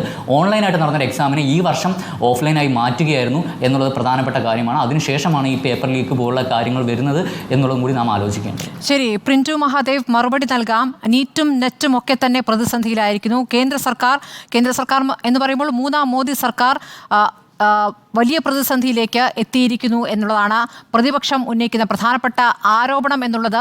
എന്തുകൊണ്ട് BJP ഭരിക്കുന്ന സംസ്ഥാനങ്ങളിൽ മാത്രം ഇതൊരു വ്യാപം അഴിമതിയോടാണ് രാഹുൽ ഗാന്ധി ഉപമിച്ചിരിക്കുന്നത്? രാഹുൽ ഗാന്ധിയുടെ വ്യാപത്തിൻ്റെ ഉണ്ടയില്ല വീടി അവിടെ നിൽക്കട്ടെ. ഇപ്പോൾ ആദരണീയനായിട്ടുള്ള ഉന്നത വിദ്യാഭ്യാസ മന്ത്രി ധർമ്മേന്ദ്ര പ്രധാൻ അല്പം മുമ്പ് അദ്ദേഹം പറഞ്ഞു, ഈ രാജ്യത്തിലെ വിദ്യാർത്ഥികൾക്കൊപ്പമാണ് കേന്ദ്ര സർക്കാർ. അത് സർക്കാരിൻ്റെ ഒരു പോളിസിയാണ്. ഇപ്പോൾ വിവാദമായിട്ടുള്ള നീറ്റ് ആയിക്കോട്ടെ നെറ്റ് ആയിക്കോട്ടെ, അതിനകത്ത് ആരാണോ കുറ്റക്കാർ അവർക്കെതിരെ കൃത്യമായിട്ടുള്ള നടപടികളുമായിട്ട് സർക്കാർ മുന്നോട്ട് പോകും. NTA പുനഃസംഘടിപ്പിക്കും. അപ്പോൾ വിദ്യാർത്ഥികളുടെ പക്ഷത്ത് നിന്നുകൊണ്ട് ഈ രാജ്യത്തിൻ്റെ താല്പര്യത്തിന് വേണ്ടി മെറിറ്റിനെ ഉയർത്തിപ്പിടിച്ചുകൊണ്ടുള്ള സമീപനമാണ് കേന്ദ്ര സർക്കാരിൻ്റെ ഭാഗത്തു നിന്നുണ്ടാവുക. നമ്മൾ പ്രത്യേകിച്ച് ഇപ്പോൾ ഈ NTAക്കെതിരെ വ്യാപകമായിട്ടുള്ള പലതരത്തിലുള്ള ആരോപണങ്ങൾ അത് വന്ന സമയം മുതലുണ്ട്. നമ്മൾ മനസ്സിലാക്കേണ്ട പ്രധാനപ്പെട്ട ഒരു കാര്യം, NTA എന്ന് പറയുന്നത് നരേന്ദ്രമോദി സർക്കാരിൻ്റെ ഒരു പ്രൊഡക്റ്റ് അല്ല. 1986 ദേശീയ വിദ്യാഭ്യാസ നയത്തിന്റെ ഭാഗമായി കൊണ്ടാണ് ഇത്തരത്തിലുള്ള ഒരു ഏജൻസി പരീക്ഷ സുതാര്യമായിട്ടും സമഗ്രവുമായിട്ടും ഓൾ ഓവർ ഇന്ത്യയിൽ മൊത്തം വിദ്യാർത്ഥികളെ ക്രോഡീകരിച്ചുകൊണ്ട് ഒരു പരീക്ഷാ ഏജൻസി വേണമെന്ന് ആദ്യമായി പറയുന്നത് 1986 NEP-യിലാണ്. പിന്നീട് 1992 അത് വീണ്ടും അത് പ്രോഗ്രസ് എന്ന രീതിയിൽ അത് വരുന്നു. പിന്നീട് 2013 മൻമോഹൻ സിംഗ് സർക്കാരാണ് ഇതിന് ആധികാരികമായി NTA എന്നൊരു ഫോം എന്ന രീതിയിലേക്ക് കൊണ്ടുവരുന്നത്. പിന്നീട് 2017 മോഡി സർക്കാർ അതിന് ആധികാരികമായിട്ട് ക്യാബിനറ്റിന്റെ അംഗീകാരം കൊടുക്കുന്നു. ഇതാണ് NTA-യുടെ ഒരു ചരിത്രം. അപ്പോൾ സ്വാഭാവികമായിട്ട് NTA വന്ന സമയത്ത് തന്നെ ഏറ്റവും സുതാര്യവും സമഗ്രവുമായിട്ടാണ് അതിന്റെ പരീക്ഷ നടത്തിയത്. നമുക്കറിയാം CBSE പരീക്ഷ നടത്തി, അതിനുശേഷം NTA പരീക്ഷ നടത്തുന്നു. NTA പരീക്ഷ നടത്തുന്ന സമയത്ത് അന്ന് ഈ പരീക്ഷാ നടപടികൾ വളരെയധികം വലിയ രീതിയിൽ പ്രത്യേകിച്ച് ഈ ദേഹപരിശോധന അടക്കമുള്ള കാര്യങ്ങൾ വളരെ സ്ട്രിക്റ്റ് ആണ് എന്ന രീതിയിലാണ് അന്നത്തെ പ്രചരണങ്ങൾ ഉണ്ടായിരുന്നത്. അത് ദേഹപരിശോധനയുമായി ബന്ധപ്പെട്ട വലിയ വിവാദങ്ങൾ അന്ന് നമ്മൾ കണ്ടു. അതുകൊണ്ട് തന്നെ ഏറ്റവും നല്ല രീതിയിലുള്ള പരീക്ഷാ സംവിധാനമായിട്ടാണ് NTA ഈ രാജ്യത്ത് പ്രവർത്തിച്ചിട്ടുള്ളത്. പക്ഷേ ആസൂത്രിതമായിട്ട് ഒരു പറ്റം ഉദ്യോഗസ്ഥന്മാർ, പ്രത്യേകിച്ച് നമുക്കറിയാം ഈ മൂലധന നിക്ഷേപം, ഈ കോർപ്പറേറ്റ് മേഖലയിലുള്ള മൂലധന നിക്ഷേപം പ്രത്യേകിച്ച് എൻട്രൻസ് മേഖലയിലേക്ക് വന്നതിന് ശേഷം ആസൂത്രിതമായിട്ട് ഇത്തരത്തിലുള്ള ശ്രമങ്ങൾ നടത്താൻ വേണ്ടിയിട്ട് ഉദ്യോഗസ്ഥന്മാരുടെ ശ്രമമുണ്ട്. പ്രത്യേകിച്ച് ബീഹാർ ആയിക്കോട്ടെ, ഗുജറാത്ത് ആയിക്കോട്ടെ, ഇതിലൊക്കെ പ്രതിപട്ടികയിൽ ഒരു സർക്കാർ മാത്രമല്ല, കൃത്യമായിട്ട് ഉദ്യോഗസ്ഥന്മാരെ പ്രീണിപ്പിച്ചുകൊണ്ട് അവർ ഏത് രീതിയിലും വിലക്കെടുക്കുന്ന കോർപ്പറേറ്റ് സ്ഥാപനങ്ങളുണ്ട്. ആ കോർപ്പറേറ്റ് സ്ഥാപനങ്ങൾ നടത്തുന്ന ഒരു ശ്രമം ഒരു ഭാഗത്ത് നടക്കുന്നു. രണ്ടാമത് നമുക്ക് നേരത്തെ നിങ്ങൾ ബീഹാറിന്റെ ഒരു കാര്യം പറഞ്ഞു. ബീഹാറിന്റെ ആ വിദ്യാർത്ഥിയുടെ പേര് നിങ്ങൾ മനസ്സിലാക്കണം. എല്ലാ സംസ്ഥാനങ്ങളും ഭരിക്കുന്നത് BJP ആയതുകൊണ്ട് അത് BJP മാത്രമല്ലല്ലോ കുറ്റക്കാർ. അതിനകത്ത് ആ വിദ്യാർത്ഥിയുടെ പേര് അനുരാഗ് യാദവ് എന്നാണ്. ഈ അനുരാഗ് യാദവിന് ചോദ്യപേപ്പർ എത്തിച്ചു കൊടുക്കുന്നത് സിക്കന്ദർ യാദവ് എന്ന് പറയുന്ന ആളാണ്. ഈ സിക്കന്ദർ യാദവ് ആരാണ്? അദ്ദേഹം അവിടുത്തെ തേജസ്വി യാദവിന്റെ PS-ന്റെ ബന്ധുവാണ്. PS പ്രീതം എന്ന് പറയുന്ന തേജസ്വി യാദവിന്റെ ബന്ധുവാണ്. അപ്പൊ സ്വാഭാവികമായിട്ട് നമുക്കറിയാം ബീഹാർ കേന്ദ്രീകരിച്ചുകൊണ്ട് നടന്ന ഈ അഴിമതിയുടെ യഥാർത്ഥ കാരണക്കാരൻ ലഹാലുവിന്റെ കുടുംബമാണ്. അവിടെ എങ്ങനെയാണ് BJP-ക്കാർ പ്രതികളാവുക? ഇപ്പൊ ഹരിയാനയിലെ കോച്ചിങ് സെന്ററുമായി ബന്ധപ്പെട്ട് നിൽക്കുന്ന കാര്യം. അപ്പൊ അതുകൊണ്ട് ഈ രാജ്യത്ത് നടത്തിയിട്ടുള്ള ഇത്തരത്തിൽ നടന്ന കാര്യങ്ങളെ ഞങ്ങൾ കണ്ടില്ലെന്ന് അടിക്കുന്നില്ല. സ്വാഭാവികമായി സുതാര്യമായ ഒരു പരീക്ഷ നടക്കുന്ന രീതിയിൽ ആരൊക്കെയാണോ കുറ്റക്കാർ, ആ കുറ്റക്കാരെ നിയമത്തിന് മുമ്പിൽ കൊണ്ടുവരും. ഇപ്പൊ നമുക്കറിയാലോ ഈ നെറ്റ് പരീക്ഷ റദ്ദാക്കിക്കൊണ്ട് CBI അന്വേഷണം പ്രഖ്യാപിച്ചിട്ടുള്ളത്. CBI-യുടെ അന്വേഷണം കൃത്യമായി നടക്കും. അതിൽ ഏതാണ് പ്രതികളെന്ന് കൃത്യമായിട്ട് പുറത്തേക്ക് വരും. അപ്പൊ നമുക്ക് കൃത്യമായിട്ട് അറിയാമല്ലോ ആരാണ് ഇതിന് പിന്നിൽ കളിച്ചിട്ടുള്ള ശക്തികളെന്ന്. പിന്നെ നമ്മൾ ഒരു ഫേക്ക് ആയിട്ടുള്ള പ്രചരണം രാഷ്ട്രീയപരമായി, അത് ധർമ്മേന്ദ്ര പ്രധാൻ പറഞ്ഞ പോലെ രാഷ്ട്രീയമായി ഹാൻഡിലുകളിൽ നന്നായി കേൾക്കുന്നുണ്ട്. പക്ഷേ ഇന്ന് ധർമ്മേന്ദ്ര പ്രധാൻ പ്രതികരിക്കുമ്പോൾ ഈ തരത്തിലുള്ള പ്രതികരണമല്ല നടത്തിയത്. ഇതിന്റെ ഗൗരവം ഉൾക്കൊണ്ടുകൊണ്ട് ഏത് മന്ത്രിക്ക് ഇന്ന ആളുമായി ബന്ധം എന്ന രൂപത്തിലേക്ക് അത് കൊണ്ടുപോകുന്നതിനെക്കാട്ടപ്പുറം ഇത്രയും സംസ്ഥാനങ്ങളിൽ നടന്നിട്ടുണ്ട്. അങ്ങനെയാണെങ്കിൽ നിങ്ങൾ ഗുജറാത്തിലെ കണക്ക് പറയൂ, ഹരിയാനയിലെ കണക്ക് പറയൂ, ബീഹാറിലെ ഒരു തേജസ്വി യാദവിന്റെ ഒരു കേസ് മാത്രം എടുത്തുകൊണ്ട് നിങ്ങൾ എങ്ങനെയാണ് ഇതിനെ ന്യായീകരിക്കുക? ഇതൊരു വലിയ അഴിമതി ഇതിന് പിന്നിൽ നടന്നിട്ടുണ്ട്. എങ്ങനെയാണ് താങ്കൾ ഈ പറഞ്ഞല്ലോ കുട്ടികളെ പരിശോധിക്കുന്ന കാര്യം, കുട്ടികളെ പരിശോധിക്കുന്നതിന് അപ്പുറമുള്ള കാര്യങ്ങളാണ് ഇപ്പോൾ നടന്നിരിക്കുന്നത്. പരീക്ഷ തലേന്ന് ചോദ്യപേപ്പർ കിട്ടിയെന്നാണ് പറയുന്നത്. 30 ലക്ഷം മതിയെന്നേ. 30 ലക്ഷം കൊടുത്താൽ ചോദ്യപേപ്പർ കിട്ടുന്ന സംവിധാനം, അതെങ്ങനെയാണ് അത് സംഭവിക്കുന്നത്? അതിന് ഉത്തരവാദികളായിട്ട് ഉദ്യോഗസ്ഥന്മാരായിക്കോട്ടെ, ആരാണ് അവരെ നിയമത്തിന് മുന്നിൽ കൊണ്ടുവരുമെന്നുള്ള കാര്യത്തിൽ യാതൊരു സംശയവുമില്ല. ഞങ്ങളാരും കുറ്റക്കാരുടെ പിറകെ പോകുകയല്ലോ. ഞങ്ങൾ ഒരു കുറ്റക്കാരെയും പ്രൊട്ടക്ട് ചെയ്യാൻ ഞങ്ങൾ നടക്കുന്നില്ല. ഞങ്ങൾ പറഞ്ഞത് നല്ല രീതിയിൽ നടന്ന ഒരു പരീക്ഷയെ ആസൂത്രിതമായി തകർക്കാൻ വേണ്ടിയുള്ള ഒരു ശ്രമം നടക്കുന്നു. ഇപ്പൊ കഴിഞ്ഞ ദിവസം ഇന്നലെയാണ് അലഹാബാദ് ഹൈക്കോടതി ഞാൻ പറയാം, ഒന്ന് പറയാൻ അനുവദിക്കും. എന്താണ് മേഡം? ഒന്നുകൂടി നാഷണൽ ടെസ്റ്റിംഗ് ഏജൻസിയെ നിങ്ങൾ പ്രതിക്കൂട്ടിൽ നിർത്തുന്നുണ്ടോ? അല്ല, നാഷണൽ ടെസ്റ്റിംഗ് ഏജൻസിയുടെ ഉദ്യോഗസ്ഥന്മാർക്ക് പങ്കുണ്ടെങ്കിൽ സ്വാഭാവികമായി കുറ്റക്കാരാണെങ്കിൽ അതേ ചോദ്യപേപ്പർ അല്ല ഞാൻ പറയാം. അല്ല, ഈ ചോദ്യപേപ്പർ പുറത്തു വെച്ചിട്ട് ആളുകളുമായി ബന്ധപ്പെട്ട കാര്യങ്ങൾ അന്വേഷണം അദ്ദേഹം വളരെ മാന്യമായിട്ട് ഇന്ന് പത്രസമ്മേളനത്തിൽ കൃത്യമായിട്ട് പറയും. ബീഹാർ സർക്കാരുമായി ബന്ധപ്പെട്ടുകൊണ്ടുള്ള ചർച്ചകളും അവിടെ നിന്നുള്ള ഫീഡ്ബാക്കുകളും കിട്ടിക്കൊണ്ടിരിക്കുന്നു. പ്രതികളെ പൂർണ്ണമായിട്ടും നിയമത്തിന് മുമ്പിൽ കൊണ്ടുവരുന്നത് അദ്ദേഹം ഈ രാജ്യത്തിലെ വിദ്യാർത്ഥികളുണ്ട് എന്നാണ് കേന്ദ്രം ആവർത്തിച്ച് പറഞ്ഞുകൊണ്ടിരുന്നത്. സുപ്രീം കോടതിയിൽ നിന്ന് കണക്കിന് കിട്ടിയ ശേഷമാണ് ഇപ്പോൾ ഇങ്ങനെ ഒരു പ്രതികരണത്തിലേക്ക് തന്നെ തയ്യാറായിരിക്കുന്നത്. ഇപ്പോൾ പിഴവ് സമ്മതിക്കുന്ന എപ്പോഴാണ്? സുപ്രീം കോടതി പറഞ്ഞ ശേഷമാണ്. 0.01% ക്രമക്കേട് പോലും അംഗീകരിക്കാനാവില്ല എന്ന് കോടതി പറഞ്ഞ ശേഷമാണ്. അല്ല, ഇന്ന് കേന്ദ്ര സർക്കാരിന്റെ ഔദ്യോഗികമായിട്ടുള്ള നിലപാട് ധർമ്മേന്ദ്ര പ്രധാൻ കൃത്യമായിട്ട് ജനങ്ങൾക്ക് മുമ്പിൽ പറഞ്ഞില്ല. അല്പം മുമ്പാണ് അദ്ദേഹം പറഞ്ഞത്. ഇപ്പൊ നമ്മൾ മനസ്സിലാക്കണം, ഇതിനപ്പുറത്ത് രാഷ്ട്രീയ മുതലെടുപ്പിന് ശ്രമിക്കുന്ന ഒരു പറ്റം ആളുകളുണ്ട്. ഇപ്പൊ നോക്കൂ, ഞാൻ ഇന്നലെയാണ് അലഹാബാദ് ഹൈക്കോടതിയുമായി ബന്ധപ്പെട്ട ഒരു വിധി, ഇന്നലെ അലഹാബാദ് ഹൈക്കോടതിയുമായി ബന്ധപ്പെട്ട ആയുഷ് പട്ടേൽ എന്ന് പറയുന്ന ഈ NTA-യുടെയും അത് ബന്ധപ്പെട്ട നീറ്റ് പരീക്ഷ എഴുതിയ ഒരു വിദ്യാർത്ഥി നൽകിയിട്ടുള്ള ഒരു വിവാദമായിട്ടുള്ള ഒരു കേസ് ഉണ്ടായത്. ആ കേസുമായി ബന്ധപ്പെട്ട ആ വിദ്യാർത്ഥി കൊടുത്തിട്ടുള്ള എല്ലാ കാര്യങ്ങളും ഫേക്ക് ആണെന്ന് കോടതി ഇന്ന് കണ്ടെത്തിയിട്ടുണ്ട്. അതിന്റെ പിറകിലായിരുന്നു നമ്മുടെ രാഹുൽ ഗാന്ധിയും അതുപോലെ തന്നെ പ്രിയങ്ക ഗാന്ധിയൊക്കെ. അപ്പോൾ നോക്കൂ, NTA എന്ന് പറയുന്ന സംവിധാനത്തെ തകർക്കാൻ വേണ്ടി ആസൂത്രിതമായിട്ടുള്ള ശ്രമം നടക്കുന്നുണ്ട്. പ്രത്യേകിച്ച് എന്താണ്, കൃത്യമായി മെറിറ്റാണ് അതിൻ്റെ പേര്. കാരണം നമുക്കറിയാം ഇപ്പോൾ ഈ CUET-യുടെ ഇപ്പോൾ കേന്ദ്ര സർക്കാർ എക്സാമുമായി ബന്ധപ്പെട്ട് ഒരു പക്ഷേ കേരളത്തിൽ നിന്ന് ഒരു ഒഴുക്കായിരുന്നു എല്ലാ യൂണിവേഴ്സിറ്റികളും ഉണ്ടായിരുന്നത്. കൃത്യമായി പരീക്ഷ വന്നതിന് ശേഷം നിങ്ങൾ നോക്കൂ, ഈ ഇവിടെ മലയാളികളായിട്ടുള്ള ആളുകൾ, ഞാൻ പറഞ്ഞ മലയാളികളായ മോശക്കാരെന്നല്ല ഞാൻ പറയുന്നത്, ഇവിടുത്തെ മാർക്ക് അടിസ്ഥാനത്തിൽ നിന്ന് എൻട്രൻസ് വന്ന സമയത്ത് സ്വാഭാവികമായിട്ട് ഒരു പ്രത്യേകമായിട്ട് പോകുന്ന ആളുകളുടെ എണ്ണം സ്വാഭാവികമായിട്ട് കുറഞ്ഞിട്ടുണ്ട്. അപ്പോൾ എന്താണ്, മെറിറ്റാണ് മാനദണ്ഡം. അപ്പോൾ മെറിറ്റ് മാനദണ്ഡമാക്കിക്കൊണ്ടാണ് ഈ സർക്കാർ മുന്നോട്ട് പോകുന്നത്. അതുപോലെ തന്നെ പരീക്ഷാ ഏജൻസിയുമായി ബന്ധപ്പെട്ട് എന്തെങ്കിലും ക്രമക്കേടുകൾ നടത്തിയിട്ടുണ്ടെങ്കിൽ, അതിനുവേണ്ടി ആരെങ്കിലും ആസൂത്രിതമായ ശ്രമം നടത്തിയിട്ടുണ്ടെങ്കിൽ ആ ആളുകളെ കുറ്റക്കാരെ നിയമത്തിന് മുന്നിൽ കൊണ്ടുവരും. കാരണം എന്താണ്, ഇവിടെ എല്ലാം ആസൂത്രിതമാണ്. ഇല്ലില്ല, ബീഹാറിൽ 705 മാർക്ക് നേടിയ വിദ്യാർത്ഥി, നീറ്റ് പരീക്ഷയിൽ 705 മാർക്ക് നേടിയ വിദ്യാർത്ഥി +2 പരീക്ഷയിൽ തോൽക്കുകയായിരുന്നു.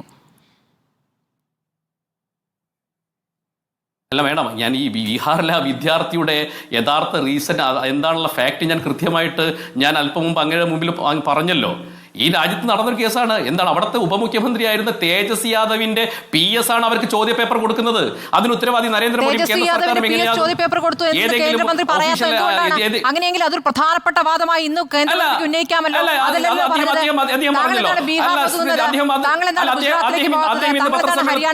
അദ്ദേഹം പത്രസമ്മേളനത്തിൽ പറഞ്ഞല്ലോ, ഇതിനെ രാഷ്ട്രീയവൽക്കരിക്കാൻ അദ്ദേഹം പറഞ്ഞല്ലോ, ഇതിനെ രാഷ്ട്രീയവൽക്കരിക്കാൻ ഞങ്ങൾക്ക് താല്പര്യമില്ല, ഞങ്ങൾ വിദ്യാർത്ഥി പക്ഷത്താണ്. ആരും തന്നെ ഇതിന് രാഷ്ട്രീയ മുതലെടുപ്പിനോ കേന്ദ്ര സർക്കാരിനെതിരെയുള്ള ഒരു സമരത്തിന്റെ ആയുധമായിട്ട് നിങ്ങൾ കാണരുത്.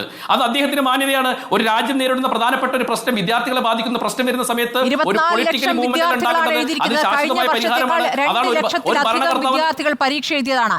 വിദ്യാർത്ഥികൾ എന്ന് പറയുമ്പോൾ യുവാക്കളാണ്, ഭാവിയിലെ യുവാക്കളാണ്. നേരത്തെ ആദർശ് പറയുന്നത് കേട്ടല്ലോ. അപ്പോൾ യുവാക്കൾക്ക് എല്ലാം നേടിക്കൊടുക്കുമെന്നുള്ള പ്രധാനപ്പെട്ട വാഗ്ദാനങ്ങൾ ഈ തെരഞ്ഞെടുപ്പിൽ ഉടനീളം പ്രസംഗിച്ച മോദി ഇപ്പോൾ മൗനത്തിലാണ്. അതാണ് ഇന്ന് രാഹുൽ ഗാന്ധി ചൂണ്ടിക്കാണിച്ചത്. ശബരിനാഥ് മറുപടി നൽകാം. ഇതിൽ രാഷ്ട്രീയം കാണരുത് എന്നുള്ള കാര്യം ആവർത്തിക്കുകയാണ് BJP. അപ്പോഴും ഒരു രാഷ്ട്രീയം പറയുന്നുണ്ട്, ബീഹാറിലെ രാഷ്ട്രീയം. അതെ, ബീഹാറിന്റെ കാര്യത്തിലേക്ക് വരാം. അതിനു മുമ്പ് BJPയുടെ പ്രതിനിധി പറഞ്ഞു, ഈ സ്ഥാപനങ്ങളൊക്കെ കോൺഗ്രസിന്റെ സമയത്ത് വന്നതാണ്. NTA തുടങ്ങിയത് 1986 വിദ്യാഭ്യാസ പരിഷ്കരണത്തിന്റെ ഭാഗമായിട്ടാണ്. നീറ്റ് ആരംഭിച്ചത് മൻമോഹൻ സിംഗിന്റെ സമയത്താണ്. അതൊക്കെ 100% ഞാൻ അംഗീകരിക്കുന്നു. കോൺഗ്രസ് പറയുന്ന വാദം NTA മോശമാണെന്നാണ്. NTAയുടെ നടത്തിപ്പ് മോശമാണെന്നുള്ളതാണ്. ആ നടത്തിപ്പ് മോശമാക്കിയത് നിങ്ങൾ സംവിധാനങ്ങൾ, ഇൻകം ടാക്സ് കമ്മിറ്റി മോശമാണെന്ന് നമ്മൾ പറഞ്ഞു, CBI മോശമാണെന്ന് പറഞ്ഞു. നിങ്ങളുടെ ഭരണ സമയത്ത് ഈ സർക്കാർ സ്ഥാപനമെല്ലാം നിങ്ങളുടെ പരിധിക്ക് വരുത്തി നിങ്ങളുടെ ആളുകളെ കുത്തിത്തിരികെ കയറ്റിയത് കൊണ്ടുള്ള ഒരു വലിയ ശോഷണം, ഒരു വലിയ ഇറോഷൻ ഉണ്ടായിട്ടെന്നാണ് പറയുന്നത്. ആ ഇറോഷൻ തന്നെയാണ് പ്രോസസ്സെ ബാധിച്ചുകൊണ്ട് ഇന്ന് NTA എക്സാമിനെ ബാധിക്കുന്നത്, ഒരു സംശയവുമില്ല. അപ്പോൾ NTA പോലത്തെ സംവിധാനങ്ങൾ കൂടുതൽ മെച്ചപ്പെട്ട് നടത്തണമെന്നുള്ള വാദം തന്നെയാണ് ഞാനും നിങ്ങളും പറയുന്നത്. പക്ഷെ അതിനെ ഇല്ലാതാക്കിക്കൊണ്ടിരിക്കുന്ന BJPയുടെ ഈ പറഞ്ഞ ഒരു RSS സൽക്കരണമാണ് ഇതിൽ ഏറ്റവും പ്രധാനപ്പെട്ട പ്രശ്നം എന്നതാണ് മെയിൻ പോയിന്റ്. സെക്കൻഡ്, ഈ പറഞ്ഞ RJDയുടെ വിഷയം ഞാൻ സ്മൃതി പറഞ്ഞ അതേ പോയിന്റിൽ പറയുകയാണ്. ഞാനും ധർമ്മേന്ദ്ര പ്രധാനിന്റെ ഈ പ്രസ് കോൺഫറൻസ് കേട്ടു. ഒരിടത്ത് പോലും ഈ ഒരു വിഷയം അദ്ദേഹം മേജർ ഒരു കാര്യമായിട്ട് പറയുന്നില്ല. അഥവാ ഇനി RJDയിലെ ബന്ധുക്കളെ ബന്ധപ്പെട്ട ആളുകളുണ്ടെങ്കിൽ അറസ്റ്റ് ചെയ്യട്ടെ, ആർക്കാ കുഴപ്പം. പക്ഷെ എന്ന് പറഞ്ഞുകൊണ്ട് 24 ലക്ഷം വിദ്യാർത്ഥികൾ പരീക്ഷ എഴുതി 4800 സെന്ററുകളിനകത്ത് പലയിടത്തും പ്രശ്നമുള്ളപ്പോൾ അതൊരു സിസ്റ്റമിക് പ്രശ്നമാണ്. അതിന്റെ ഭാഗമായി നിങ്ങൾ പറഞ്ഞതുപോലെ ഉദ്യോഗസ്ഥർ മോളിലടക്കമുള്ള ആളുകൾ അതിനെ സഹായിക്കുന്ന വലിയ സംവിധാനമുണ്ട്. ആ സംവിധാനത്തിന് തകർത്തില്ലെങ്കിൽ നാളെ മെഡിക്കൽ എൻട്രൻസ് അല്ല, IIT JEE പരീക്ഷ പോകുന്ന ഒരാളാവട്ടെ, അല്ലെങ്കിൽ നാളെ ഈ പറഞ്ഞ CAT പരീക്ഷ, ഞാൻ CAT പരീക്ഷയും JEE പരീക്ഷയും കേരള എൻട്രൻസ് എഴുതിയ ഒരാളാണ്, അതിന് ബുദ്ധിമുട്ട് എനിക്കറിയാം. ആ പരീക്ഷ എഴുതുന്ന ആളുകളുടെ മാനസികാവസ്ഥ ആലോചിച്ച് നോക്ക്.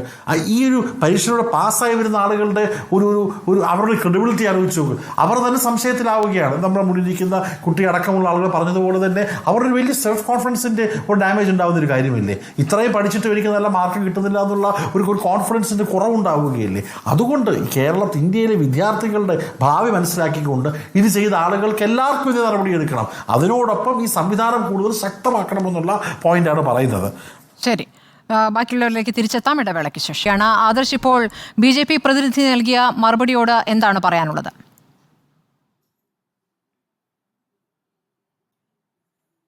തീർത്തും നിരാശാജനകമായിട്ടുള്ളൊരു മറുപടിയാണ് അദ്ദേഹത്തിൻ്റെ ഭാഗത്തു നിന്നുണ്ടായതെന്ന് വേണം പറയാൻ. കാരണം വിദ്യാർത്ഥികൾ ഒരു പരീക്ഷ എഴുതി അതിൽ നിന്ന് അവർക്ക് പ്രതീക്ഷിച്ച രീതിയിൽ സംവിധാനത്തിൻ്റെ ഭാഗത്തു നിന്ന് ഒരു സപ്പോർട്ട് ലഭിക്കാതെ വരുന്ന സാഹചര്യത്തിൽ തിരിച്ച് അവരെ സപ്പോർട്ട് ചെയ്തുകൊണ്ട് സംവിധാനത്തെ സപ്പോർട്ട് ചെയ്തെന്ന് സംസാരിക്കുന്ന ഒരാൾ അതിനെ പറയുന്നത് NTA തകർക്കാനുള്ള ഉദ്ദേശമാണ്, രാഷ്ട്രീയ പ്രേരിതമാണ്, രാഷ്ട്രീയം പറയുകയാണ് എന്നൊക്കെയുള്ള രീതിയിലാണ് അതിനെ പറയുന്നത്.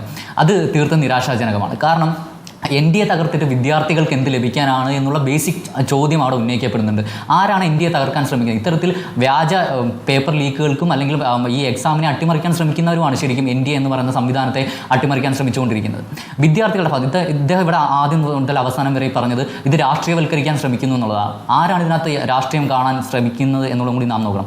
കേരളത്തിൽ PSC ചോദ്യപേപ്പറുമായി ബന്ധപ്പെട്ട പ്രശ്നം ഉണ്ടായല്ലോ. അന്ന് ഇദ്ദേഹത്തിൻ്റെ പാർട്ടി ഉൾപ്പെടെയുള്ളവർ ഇവിടെ കൃത്യമായി അതിന് രാഷ്ട്രീയമുണ്ട് എന്ന് തന്നെയുള്ള രീതിയിൽ അത് പറഞ്ഞിട്ടുണ്ട്. അന്ന് അതിൽ രാഷ്ട്രീയപരമായിട്ടുള്ള ഇടപെടൽ നടത്തിയിട്ടുണ്ട്. അതിനെ ഞാൻ ഉൾപ്പെടെയുള്ളവർ അംഗീകരിക്കുന്നു. നാട്ടിലുണ്ടാകുന്ന പ്രശ്നങ്ങളിൽ ഇടപെടുകയാണ് രാഷ്ട്രീയ പാർട്ടിയുടെ ഉത്തരവാദിത്തം. അഡ്രസ് ചെയ്യപ്പെടുന്നു. അതിൽ സംശയമില്ല. രാഷ്ട്രീയക്കാർ മിണ്ടരുത് എന്ന് പറയുന്നതിലും അർത്ഥമില്ല. ഞാൻ സരസ്വതി യൂണിയിലേക്ക് പോകുന്നു. സരസ്വതി, ഇപ്പോൾ പരീക്ഷ എഴുതാൻ പോയ സരസ്വതി അടക്കമുള്ള വിദ്യാർത്ഥികൾക്ക് പരീക്ഷ എഴുതാൻ പോകുന്ന ഘട്ടത്തിൽ എത്രത്തോളം ഒരു കാര്യം ഒന്ന് പറയാനുള്ളത്, ഒരു കാര്യം ഒന്ന് ശ്രദ്ധയിൽപ്പെടുത്താനുള്ളത്, ഇവർ രാഷ്ട്രീയം പറയരുത് എന്ന് പറയുമ്പോൾ ഈ നെറ്റ് എക്സാമിൻ്റെ ക്വസ്റ്റ്യൻ പേപ്പറിൽ വന്നിട്ടുള്ള കാര്യങ്ങൾ അതൊന്ന് പരിശോധിക്കപ്പെടേണ്ടതാണ്. തിയേറ്റർ ആർട്സിൻ്റെ ക്വസ്റ്റ്യൻ പേപ്പറിൽ എന്തിനാണ് പ്രാണപ്രതിഷ്ഠയുടെ ദിവസത്തെ പറ്റിയുള്ള ചോദ്യം വരുന്നത്? എന്തിനാണ് ആ പരീക്ഷയിൽ ആ ഹനുമാനുമായി ബന്ധപ്പെട്ട രാമായണത്തിലെ ഭാഗം ഏതാണ് എന്നുള്ള ചോദ്യം വരുന്നത്? ഇനി ഞാൻ എഴുതിയ പൊളിറ്റിക്കൽ സയൻസിലെ പരീക്ഷയാണെങ്കിൽ തന്നെ നോക്കുക, അതിൽ അടൽ ബിഹാരി വാജ്പേയിക്കും സവർക്കറിനുമുള്ള പ്രാധാന്യം കൂടിക്കൊണ്ട് നെഹ്റുവിനും ഗാന്ധിക്കും ഉൾപ്പെടെയുള്ളവരുടെ പ്രാധാന്യം കുറച്ചുകൊണ്ടാണുള്ള ചോദ്യങ്ങളാണ് വരുന്നത്. ക്വസ്റ്റ്യൻ പേപ്പറിൽ ഉൾപ്പെടെയുള്ള സാഫ്രണൈസേഷൻ നടത്തുന്നത് ഇവരാണ്. എന്നിട്ട് വേറെ തരത്തിൽ തന്നെ ചർച്ച ചെയ്യേണ്ട വിഷയമായതുകൊണ്ട് ആദർശ് നമ്മുടെ സമയക്കുറവുള്ളതാണ്, ഗൗരവം ഇല്ലാഞ്ഞിട്ടല്ല, ഇപ്പോൾ സമയമില്ലാത്തതുകൊണ്ടാണ്. സരസ്വതി, ഇപ്പോൾ പരീക്ഷ എഴുതാൻ പോകുന്ന വിദ്യാർത്ഥികൾ, സരസ്വതി അടക്കമുള്ളവർ എത്രത്തോളം കർശനമായ പരിശോധനകളിലൂടെയൊക്കെയാണ് കടന്നു പോയിട്ടുള്ളത് എന്നുള്ള കാര്യം അറിയാം. ഇപ്പോൾ നേരത്തെ പ്രിന്റു തന്നെ പറയുന്നുണ്ട് എത്രത്തോളം സംവിധാനങ്ങളുണ്ട്, ആ സംവിധാനങ്ങളെ തന്നെ സംശയകരമായ രീതിയിൽ ചോദ്യം ചെയ്തു എന്നൊക്കെയാണ് അദ്ദേഹം പറയുന്നത്. പക്ഷേ അതുമാത്രമല്ലല്ലോ വേണ്ടത്. അതെ, കാരണം ഇപ്പം ഞങ്ങൾ നീറ്റ് എഴുതാൻ പോകുന്ന സമയത്ത് ഡ്രസ് കോഡാണ് ഞങ്ങൾക്ക് വേറെ. ഇപ്പം പരീക്ഷ നന്നായിട്ട് പ്രിപ്പയർ ചെയ്തിട്ട് പോകുന്ന ഏതൊരു വിദ്യാർത്ഥിക്കും ഡ്രസ് കോഡിൻ്റെ കാര്യത്തിൽ ഒരുപാട് ടെൻഷനുണ്ട്. ഇപ്പം ഞങ്ങളൊക്കെ പരീക്ഷ എഴുതാൻ പോകുന്നതിന് മുമ്പ് ഇപ്പം വീട്ടുകാരാണെങ്കിൽ നമ്മുടെ ഡ്രസ്സിൽ ഇപ്പം ഇന്നോവേഴ്സിലാണെങ്കിൽ കൂടി ഒരു ഹുക്കോ അങ്ങനത്തെ എന്തെങ്കിലും കാര്യം ഉണ്ടെങ്കിലും ആ മെറ്റൽ ഡിറ്റക്ടർ വഴി പോകുമ്പോഴത്തേക്കും അത് പ്രശ്നമാണ്. അപ്പം അതിനെക്കുറിച്ച് ഒരുപാട് പണ്ട് കഴിഞ്ഞ വർഷങ്ങളിലൊക്കെ ഒരുപാട് വിവാദമായതാണ് ഇതൊക്കെ. അപ്പം ഞങ്ങളെല്ലാം ഒരുപാട് ടെൻഷൻ അടിച്ചിട്ടാണ് അന്നത്തെ പരീക്ഷയിൽ, അതായത് ഇപ്പം പരീക്ഷ ഹോളിൽ എത്തുന്നവരെ ഉള്ളൊരു സമയം എന്ന് പറഞ്ഞത്, പിന്നെ പരീക്ഷ എഴുതി കഴിഞ്ഞിട്ട് ആ റിസൾട്ടിന് വേണ്ടിയൊക്കെ വെയിറ്റ് ചെയ്യുന്നതൊക്കെ ഒരുപാട് മാനസിക സംഘർഷത്തോടെ ഞങ്ങൾ കടന്നു പോയിക്കൊണ്ടിരുന്നത്. അപ്പം ഈ ഒരു റിസൾട്ട് എന്ന് പറയുന്നതും ഞങ്ങൾക്ക് ഇപ്പോൾ താങ്ങാവുന്നതിനപ്പുറമാണ്. ഇപ്പം എൻ്റെ കൂടെ പരീക്ഷ എഴുതിയ കുട്ടികൾ എന്ന് പറയുമ്പം 2-3 വർഷം റിപ്പീറ്റ് ചെയ്യുന്നവരൊക്കെ ഉണ്ട്. അപ്പം ഈ ഒരു സമയം ഒരു 680 കിട്ടിയ കുട്ടികൾ, അവരുടെ കാര്യമാണ് എടുത്തു പറയാനുള്ളത്. കാരണം ഇപ്പം ഞങ്ങൾക്ക് 650, പക്ഷേ 680 ഉണ്ടായിട്ട് ഇപ്പോൾ ഇതൊരു നീറ്റിൻ്റെ ഇത് റദ്ദാക്കിയിട്ടുമില്ല. അപ്പോൾ അവരുടെ ഒരു അവസ്ഥ എന്ന് പറയുന്നത് ഭയങ്കരമാണ്. കാരണം 680 കൊണ്ട് ഇപ്പം കഴിഞ്ഞ വർഷമായിരുന്നെങ്കിൽ ഒരു എയിംസ് അവിടെ തന്നെ കിട്ടുമായിരുന്നു അവർക്ക്. പക്ഷെ ഇത്തവണ ആ കുട്ടികൾക്ക് അവർക്ക് ഇഷ്ടപ്പെട്ട കോളേജ് പോലും സെലക്ട് ചെയ്തെടുക്കാൻ പറ്റാത്ത ഒരു സാഹചര്യമാണുള്ളത്. അപ്പം അങ്ങനെയുള്ള കുട്ടികൾ ഒരുപാട് രീതിയിൽ അവരെ മാനസികമായിട്ടിത് വേദനിപ്പിക്കുന്നുണ്ട്. ശരി, ലിജീഷ് കുമാർ, ഇപ്പോൾ NTA പുനഃസംഘടിപ്പിക്കും എന്നൊരു തീരുമാനം കൂടി കേന്ദ്ര സർക്കാർ എടുക്കുന്നുണ്ട്. അപ്പോൾ വീഴ്ച പറ്റിയിട്ടുണ്ട്, വീഴ്ച അവിടെ തന്നെയാണ് എന്ന് തുറന്ന് സമ്മതിക്കലായി കൂടി അതിനെ കാണേണ്ടി വരും. ഇപ്പോൾ ജനറൽ കാറ്റഗറിയിലും OBC EWS കാറ്റഗറിയിലൊക്കെ വരുന്ന കുട്ടികൾ ഈ പരീക്ഷയ്ക്ക് വേണ്ടി അടയ്ക്കുന്ന ഫീസ് സ്മൃതിമാവെന്ന് പരിശോധിച്ചാൽ 1700 രൂപയാണ്. ഇവിടുത്തെ ശാരീരികമായ വെല്ലുവിളിയുള്ള കുട്ടികളും SC ST കാറ്റഗറിയുള്ള കുട്ടികൾ അടയ്ക്കുന്നത് 1000 രൂപയാണ്. 24 ലക്ഷം കുട്ടികൾ എഴുതുന്ന പരീക്ഷയിൽ ഈ മിനിമം തുകയായ 1000 രൂപ വെച്ച് കൂട്ടിയാൽ 240 കോടി കുട്ടികൾ ചെലവഴിച്ച് NDA കൊണ്ട് നടത്തിക്കുന്ന ഒരു പരീക്ഷയാണ്. ആ പരീക്ഷ കുറ്റമറ്റ രീതിയിൽ നടത്താനുള്ള ഉത്തരവാദിത്തം സത്യത്തിൽ NDAയുടെ മുമ്പിലുണ്ട്. ഇപ്പോൾ ഞാനതിൻ്റെ ഒരു പൊളിറ്റിക്കൽ വിഷയങ്ങളിലേക്കൊന്നുമല്ല പോകുന്നത്, പക്ഷേ ഭരണകൂടത്തെ പ്രതിനിധാനം ചെയ്ത് നമ്മളുടെ ചർച്ചയിൽ തന്നെ ഇരിക്കുന്നതിൽ ഒരാൾ തേജസ്വി യാദവിൻ്റെ PS, എനിക്കറിയില്ല കിട്ടിയിട്ടുണ്ടോ, തേജസ്വി യാദവിൻ്റെ PSന് ക്വസ്റ്റ്യൻ പേപ്പർ കിട്ടിയെന്ന് പറയും. തേജസ്വി യാദവിൻ്റെ PS ആരാണ്? ഒരു സംസ്ഥാനത്തെ പ്രാദേശിക രാഷ്ട്രീയ നേതാവാണ്. ഒരു സംസ്ഥാനത്തെ പ്രാദേശിക രാഷ്ട്രീയ നേതാവിന് വിചാരിച്ചാൽ ക്വസ്റ്റ്യൻ പേപ്പർ എളുപ്പത്തിൽ കിട്ടാവുന്ന അത്രയും മോശമായ രൂപത്തിലാണ് ഇന്ത്യയിലെ ലക്ഷക്കണക്കിന് കുട്ടികൾ എഴുതുന്ന ഒരു പരീക്ഷ നടത്തുന്നത് എന്നതിൽ നിന്ന് അദ്ദേഹം തന്നെ സമ്മതിക്കുന്നുണ്ട്. അത്ര മോശമായ, അത്ര കാര്യക്ഷമമല്ലാത്ത ഒരു സംവിധാനമാണ്. അപ്പോൾ പൊളിക്കാൻ ഉപമുഖ്യമന്ത്രിയായിരുന്ന തേജസ്വി യാദവിന്റെ PS ആണ്. ലിജീഷ് കുമാറെ, നിങ്ങൾ നിങ്ങൾ സൈലത്തിന്റെ പ്രതിനിധിയാണോ CPM-ന്റെ പ്രതിനിധിയാണോ? PS-നെ കുറിച്ചാണ് നമ്മൾ പറയുന്നത്. നിങ്ങൾ CPM-ന്റെ പ്രതിനിധിയെ സംസാരിക്കണേ. നിങ്ങൾ സൈലത്തിന്റെ പ്രതിനിധി അങ്ങനെ സംസാരിച്ചാൽ നിങ്ങൾ SC/ST കാരുടെ വല്ലൊന്നും പറയണ്ട. നിങ്ങൾ സൈലം മേടിക്കുന്ന ഫീസ് മേടിച്ച് കണ്ട് നിങ്ങൾ എത്ര SC/ST പാവപ്പെട്ട വിദ്യാർത്ഥികളെ പഠിപ്പിക്കുന്നുണ്ട്. അപ്പൊ അതുകൊണ്ട് നിങ്ങൾ ആ രാഷ്ട്രീയക്കാരുടെ സ്ഥാപനത്തിന്റെ പ്രതിനിധി എന്ന രീതിയിലാണ് നിങ്ങൾ NDAയുടെ വിശ്വാസ്യത അങ്ങേയറ്റം അപകടത്തിലാണ് എന്ന് അങ്ങാണ് ഇവിടെ പറഞ്ഞത്, ഞാനല്ല. നിങ്ങൾ പറയേണ്ടത് അങ്ങാണ് പറയുന്നത്. ഇന്ത്യയിലെ ഒരു സംസ്ഥാനത്തെ രാഷ്ട്രീയ നേതാവിനെ മാനവികതയുടെ ആളൊന്നും ആവണ്ട. താങ്കൾ മനസ്സിലാക്കേണ്ടത് നിങ്ങളും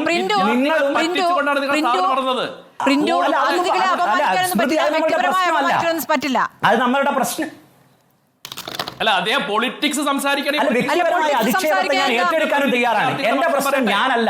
എന്റെ പ്രശ്നം കുഞ്ഞുങ്ങൾക്ക് ഇവിടുത്തെ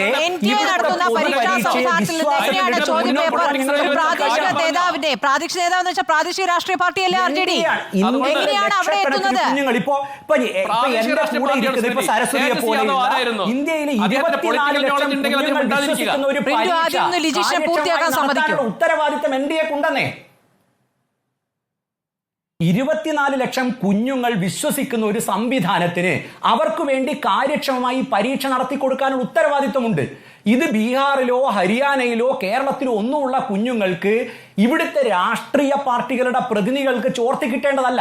അത് ആര് ചോർത്തി എന്നതുപോലും ഞാൻ പറഞ്ഞു, അത് ഞാനല്ല പറയുന്നത്, അങ്ങാണ് പറയുന്നത്. അങ്ങ് പറയുന്നു ഒരു സംസ്ഥാനത്തുള്ള രാഷ്ട്രീയ പ്രതിനിധിക്ക് ചോർത്താൻ കഴിയും ക്വസ്റ്റ്യൻ പേപ്പർ എന്ന്. അങ്ങനെ ചോർത്താൻ കഴിയുന്ന ഒരു സംവിധാനം കാര്യക്ഷമമല്ലാത്തത് കൊണ്ടാണ് ധർമ്മേന്ദ്ര പ്രധാൻ ഈ സംവിധാനം പുനഃസംഘടിപ്പിക്കപ്പെടണം എന്ന് പറയുന്നത്. ഈ സംവിധാനം പുനഃസംഘടിപ്പിക്കണമെന്ന് അദ്ദേഹം പറയുമ്പോൾ ഇപ്പോൾ ഈ പരീക്ഷ എഴുതി 24 ഭാവിയിൽ പുനഃസംഘടിപ്പിക്കുമെന്ന് പറയുമ്പോൾ ഈ വർഷം പരീക്ഷ എഴുതിയ കുട്ടികൾ എന്ത് ചെയ്യും? തെറ്റാണ്. കേരള PSCയുടെ ക്വസ്റ്റ്യൻ പേപ്പർ ചോർത്തി കൊടുക്കുന്ന സംവിധാനത്തിലാണ് PSC എങ്കിൽ PSCയും കാര്യക്ഷമമല്ലെന്നേ. ഞാൻ PSC കാര്യക്ഷമമല്ലാത്ത ഒരു സംവിധാനമാണോ ഇവിടുത്തെ ലക്ഷക്കണക്കിന് കുഞ്ഞുങ്ങളുടെ പരീക്ഷ നടത്തേണ്ടത്? ഇത്തരത്തിലുള്ള ആളുകൾ ഉണ്ടെങ്കിൽ അവരെ നിയമത്തിന് മുമ്പിൽ കൊണ്ടുവരും. അത് ഏത് കൊലകൊമ്പനായിരുന്നാലും കൊണ്ടുവരും. അതാണല്ലോ കേന്ദ്ര സർക്കാർ പറഞ്ഞത്. 24 ലക്ഷം കുഞ്ഞുങ്ങളോട് നമ്മൾ എന്ത് മറുപടി പറയും? ഈ വർഷം പരീക്ഷ എഴുതിയ കുഞ്ഞുങ്ങളോട് നമ്മൾ എന്ത് മറുപടി പറയും? നമ്മൾ ബീഹാറിലേക്കൊന്നും പോകണ്ട. ഞാൻ കേരളത്തിന്റെ ഉദാഹരണത്തിലേക്ക് വരാം. അലീന റോബി വർഗീസ് എന്ന് പറയുന്ന ഒരു കുട്ടി അല്പം മുമ്പ് എന്നെ വിളിച്ചു. ആ കുട്ടി, ഞാൻ നാളെ വേണമെങ്കിൽ ചാനലിന് മുമ്പിൽ ആ കുട്ടി ഹാജരാക്കാം. ആ കുട്ടി NDAയുടെ പ്രതിനിധികളെ വിളിച്ച് സംസാരിക്കുകയാണ്. NDA എന്ന ഫോൺ നമ്പറിലേക്ക് അവർ രോഷാകുലരായി സംസാരിക്കുന്നു. ഫോണ് കട്ട് ചെയ്ത് പോകുന്നു. ഇങ്ങനെയാണോ നാം നമ്മുടെ രാജ്യത്തുള്ള കുഞ്ഞുങ്ങളെ അഡ്രസ് ചെയ്യേണ്ടത്? NDAയിലേക്ക് ഇവിടുത്തെ ലക്ഷക്കണക്കിന് കുഞ്ഞുങ്ങൾ മെയിൽ അയക്കുന്നു. ഈ മെയിലിന് ഇത്ര ദിവസവും NDA മറുപടി പറയുന്നില്ല. കോടതിക്ക് മുമ്പാകെ കേസ് വരുമ്പോൾ കഴിഞ്ഞ ദിവസം മുതൽ NDA തിരിച്ചു മെയിൽ അയച്ചു തുടങ്ങുന്നു. ആ മെയിലിൽ പറയുന്നത് നിങ്ങളെ താമസിയാതെ ഞങ്ങൾ ബന്ധപ്പെടുമെന്ന് പറയുന്നു. അലോട്ട്മെന്റ് നടപടി ഒരറ്റത്തുകൂടെ നടക്കുന്നു. കുട്ടികൾ എന്താണ് മനസ്സിലാക്കേണ്ടത്? ഇവിടെ പാലക്കാട് ജില്ലയിലുള്ള പട്ടാമ്പിയിൽ ഞാൻ അല്പം മുമ്പേ ഒരു ചാനലിൽ പറഞ്ഞു, സലാഹുദ്ദീൻ മെമ്മോറിയൽ HSS എന്ന് പറയുന്ന പരീക്ഷാ സെന്ററിൽ ഒരു കുട്ടിക്ക് 2.25 ക്വസ്റ്റ്യൻ പേപ്പർ കിട്ടുന്നു. ഒരു ഇൻസ്റ്റിറ്റ്യൂട്ടിലെ മുഴുവൻ കുട്ടികൾക്കും. അവർക്ക് ബോണസ് മാർക്കില്ല. ഗ്രേസ് മാർക്കും ബോണസ് മാർക്കും തോന്നിയവർക്ക് NDA കൊടുക്കുന്നു. ഞാൻ നേരത്തെ പറഞ്ഞു 240 കോടി രൂപ ചെലവഴിച്ച് കുട്ടികൾ എഴുതുന്ന പരീക്ഷയാണ്. പ്രാദേശിക ഭാഷയിലേക്ക് ക്വസ്റ്റ്യൻ പേപ്പർ ട്രാൻസ്ലേറ്റ് ചെയ്യുന്ന പതിവുണ്ട് NDAക്ക്. അത് ട്രാൻസ്ലേറ്റ് ചെയ്യാൻ പോലും NDAക്ക് ഒരു സ്ഥിരം സമിതിയില്ല. അതിനുപോലും ഓരോ വർഷവും ഓരോ സംസ്ഥാനത്തു നിന്നുള്ള ആളുകളെ NDA എന്ത് ചെയ്യാണ്? വാടകയ്ക്ക് എടുക്കുകയാണ്. ഏതെല്ലാം രൂപത്തിൽ പരീക്ഷയുടെ ക്വസ്റ്റ്യൻ പേപ്പർ ചോരാനുള്ള സംവിധാനം ഇവിടെയുണ്ട്. ഇങ്ങനെ കാര്യക്ഷമമല്ലാത്ത രീതിയിലല്ല നാം നമ്മളുടെ കുഞ്ഞുങ്ങളുടെ പരീക്ഷ നടത്തേണ്ടത്. ഈ കുഞ്ഞുങ്ങൾക്ക് ഈ രാജ്യത്ത് പരീക്ഷ എഴുതാനും മെറിറ്റ് അട്ടിമറിക്കപ്പെടില്ല എന്ന ആത്മവിശ്വാസത്തോടുകൂടെ പ്രതീക്ഷിച്ചുകൊണ്ട് പഠിക്കാനും കഴിയുന്ന ഒരു സംവിധാനം ഈ രാജ്യത്ത് വേണം. ആ കുഞ്ഞുങ്ങൾക്ക് വേണ്ടി നിലനിൽക്കാൻ നമുക്ക് എല്ലാവർക്കും കഴിയണം. എനിക്കും അങ്ങേക്കും ഒക്കെ കഴിയണം. ശരി ശബരിനാഥ്, നമുക്ക് അവസാനിപ്പിക്കുന്നതിന് മുമ്പ് ഇത് നീറ്റാക്കാൻ, പരീക്ഷ കൃത്യമായി നടപ്പാക്കാൻ ഇനി എന്ത് വഴിയാണെന്നാണ് കോൺഗ്രസ് കരുതുന്നത്? ഇപ്പോൾ തമിഴ്നാട് ഈ നീറ്റ് പരീക്ഷയ്ക്ക് എതിരെ തന്നെയാണ്, അറിയാമല്ലോ. തമിഴ്നാട് സർക്കാർ ആ നിലപാടിന് തന്നെ എതിരെ തന്നെയാണ് നിന്നിട്ടുള്ളത്. നീറ്റ് പരീക്ഷ വേണ്ട എന്നാണ് അഭിപ്രായപ്പെടുന്നത്. അല്ല, തമിഴ്നാട് നീറ്റിനെതിരെ ശക്തമായിട്ടുള്ള സ്റ്റാൻസ് ആദ്യം മുതൽ വിളിച്ചിട്ടുണ്ട്. CMC വെല്ലൂരിൻ്റെ കേസൊക്കെ വളരെ പ്രശസ്തമാണ്. ഞാൻ നീറ്റ് ഇല്ലാതാക്കണമെന്ന് പറയുന്നില്ല. പക്ഷേ ഈ പറഞ്ഞ ഈ സർക്കാരിൻ്റെ സംവിധാനം അത് സുപ്രീം കോടതിയുടെ കീഴിലുള്ള ഒരു മോണിറ്ററിംഗ് സമിതി എന്താണ് വിഷയമെന്ന് പഠിച്ചുകൊണ്ട് അത് ജുഡീഷ്യലായിട്ട് ഇടപെട്ടുകൊണ്ട് ഇതിനകത്തുള്ള പ്രശ്നങ്ങൾ മാറ്റിക്കൊണ്ട് ഈ വരും വർഷങ്ങളിൽ കൂടുതൽ കൃത്യമായി പരീക്ഷ നടത്തുവാനുള്ള മറുപടി ഉണ്ടാക്കണം എന്നുള്ള കാര്യമാണ് പറയുന്നത്. ശ്രീ രാഹുൽ ഗാന്ധി ഇന്ന് വൈകുന്നേരം നമ്മൾ സംസാരിക്കുമ്പോൾ അദ്ദേഹം വൈകുന്നേരം ഇവിടെ നീറ്റ് ആസ്പിറൻസ് സംസാരിച്ചിട്ടുണ്ട്. വരുന്ന ലോക്സഭാ സെഷനിൽ ആദ്യം ഒരുപക്ഷെ ഉന്നയിക്കാൻ പോകുന്ന പ്രധാനപ്പെട്ട വിഷയം നീറ്റ് വിഷയം തന്നെയായിരിക്കും. ഇവിടെ പിന്നെ BJP പ്രതിനിധി ഇതിനുവേണ്ടി പോരാടുന്ന കഴിഞ്ഞ ഈ നീറ്റ് പരീക്ഷ കഴിഞ്ഞ ദിവസം മുതൽക്കേ ഏറ്റവും കൂടുതൽ പോരാടുന്ന ലിജീഷിനെ പോലെ ഒരാളെ അപ്പൊളിറ്റിക്കൽ എല്ലാ രാഷ്ട്രീയവും കൂടെ ലിജീഷിനെ നിങ്ങൾ ഒരു പക്ഷത്തേക്ക് നയിക്കുന്നത് ശരിയല്ല. വളരെ കൃത്യമായ വിഷയം അദ്ദേഹം കോടതിക്കകത്തും വെളിയിലും ഒക്കെ വാദിക്കുന്ന ഒരാളാണ്. അപ്പം അദ്ദേഹത്തെ പിടിച്ച് ഒരു രാഷ്ട്രീയത്തിൻ്റെ വക്താവായിട്ട് പറയുന്നത് ശരിയായിട്ടുള്ള കാര്യമല്ല. വിദ്യാർത്ഥികളുടെയും മാതാപിതാക്കളുടെയും വിഷമം അറിയണമെങ്കിൽ നിങ്ങൾ റോഡിൽ പോയി അവരോട് സംസാരിക്കൂ. ആ വിഷമവും കരച്ചിൽ കാണുന്ന ഒരാളായിട്ടാണ് ഞാനും ഇതിനകത്തിരിക്കുന്നത്. ശരി, അവസാനമായി സരസ്വതി എന്താണ് പറഞ്ഞ് അവസാനിപ്പിക്കേണ്ടത്? നിങ്ങളെ സംബന്ധിച്ച് ഇനി എന്താണ് പ്രതീക്ഷ? കോടതി ഇത് കേസ് 8-ാം തീയതി എടുക്കാൻ പോകുന്നു, ജൂലൈ 8-ന്. അതെ. അപ്പം ഞങ്ങൾ വിചാരിക്കുന്ന ഒരു ന്യായമായ വിധി തന്നെ വരും എന്നാണ് പ്രതീക്ഷിക്കുന്നത്. അപ്പം ഇനിയിപ്പോൾ അടുത്ത വർഷം എഴുതുന്ന കുട്ടികൾക്കാണെങ്കിലും അവർക്കും ഇനിയിപ്പോൾ കട്ട് ഓഫ് എത്രയാവും എന്നൊക്കെ ഉള്ളൊരു ഒരുപാട് ടെൻഷൻസ് ഉണ്ട്. അപ്പം അതൊക്കെ ഒന്ന് മാറണം. പിന്നെ നമുക്കിതൊരു വിശ്വസിക്കാൻ പറ്റണം. അതായത് ഇനിയും പഠിക്കണം. അതായത് ഇപ്പം നമ്മൾ ഹാർഡ് വർക്ക് ചെയ്യുന്നതിനൊരു ഫലം ഉണ്ടാവണം എന്ന് തന്നെ ആണ് എനിക്ക് പറയാനുള്ളത്. അപ്പം കോടതി വിധി ഞങ്ങളുടെ ഈ ആഗ്രഹങ്ങളെയൊക്കെ ന്യായീകരിച്ച് തന്നെ വരുന്ന ഒരു കാര്യമായിരിക്കും എന്ന് ഞങ്ങൾ പ്രതീക്ഷിക്കുന്നു. ശരി, സുപ്രീം കോടതി ഗൗരവത്തിൽ ഈ വിഷയത്തെ കാണുന്നു എന്നുള്ള കാര്യം നേരത്തെ തന്നെ വ്യക്തമാക്കിയതാണ്. സുപ്രീം കോടതിയുടെ മേൽനോട്ടത്തിലാകുമോ അന്വേഷണം എന്നാണ് ഇനി അറിയേണ്ടത്. ഏതായാലും NTA പുനഃസംഘടിപ്പിക്കാനുള്ള ഒരു തീരുമാനത്തിലേക്കൊക്കെ കേന്ദ്ര സർക്കാർ എത്തുന്നത് പ്രശ്നത്തിന്റെ ഗൗരവം ഉൾക്കൊണ്ടുകൊണ്ട് തന്നെയാണ്. 24 ലക്ഷം വിദ്യാർത്ഥികളാണ് ഈ പരീക്ഷ എഴുതിയത്. വളരെ നന്ദി ചർച്ചയിൽ പങ്കെടുത്ത എല്ലാവർക്കും.